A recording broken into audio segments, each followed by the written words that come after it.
bem? Aqui quem fala é a professora Larissa Stalletti e eu vou começar a falar um pouquinho hoje sobre as dúvidas relativas ao segundo módulo da gente, que é o de pontuações. Elas vieram do Antônio e do Ezequiel. Antônio, um aluno meu, de fato, e o Ezequiel é um aluno que está tendo contato agora pelo meio virtual.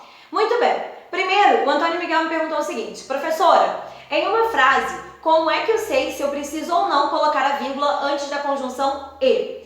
E aí vejamos o seguinte: de um modo geral, a gente usa o e para indicar adição, enumeração de ideias. E, por regra, não existirá essa vírgula antes do e. Então, por exemplo, eu gosto muito de comer e de falar. Não há vírgula nesse caso. Há vírgula quando as enumerações são maiores e eu uso o e só no último elemento.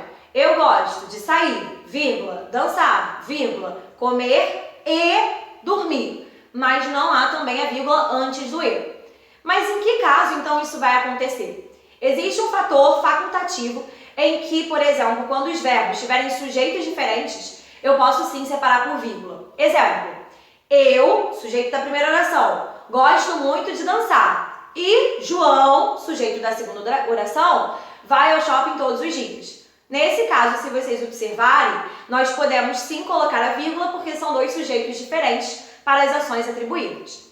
Muito bem. E aí agora, outro caso importantíssimo para essa pergunta ainda do Antônio é o seguinte: quando antes da vírgula, antes do e, eu coloco a vírgula, mas por outro fator, certo? Por algum fator que já esteja determinado na frase. Imagina, eu gosto muito de banana, aquela fruta amarela, e o José de chocolate. Beleza. Nesse caso aí, haverá uma vírgula, por quê? Porque aquela fruta amarela é um aposto em relação à banana. Volta para falar sobre essa banana. Então, quem determina a vírgula antes do e não é a conjunção em si, mas outro fator que já exista dentre as regrinhas que eu passei para vocês. E a frase ficaria: eu gosto de banana, vírgula, aquela fruta amarela, vírgula, e o João. E aí a gente continua. Perceberam? Muito bem. A segunda pergunta agora é em relação ao ponto de interrogação. E quanto ao ponto de interrogação, o que me foi dito agora, até com uma relação intertextual, é quando eu posso fazer ou não perguntas, por exemplo, em uma redação. E aí, quanto a isso, embora não seja essencialmente uma questão de língua portuguesa, a ideia da interrogação, deixar o questionamento, vai sempre depender do gênero em questão. Se for um gênero muito concreto, direto, é melhor que eu priorize as frases afirmativas. Então, use, por exemplo, o ponto final. Por exemplo, a própria dissertação argumentativa. É um texto muito mais objetivo.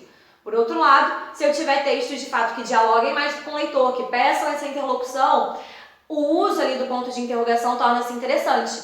Exemplos clássicos: artigos de opinião, as cartas, certo? Que são textos que têm realmente mais interação entre os interlocutores. Beleza? Meus amores, espero que eu tenha tirado as dúvidas de vocês. Um beijo bem grande e até a próxima!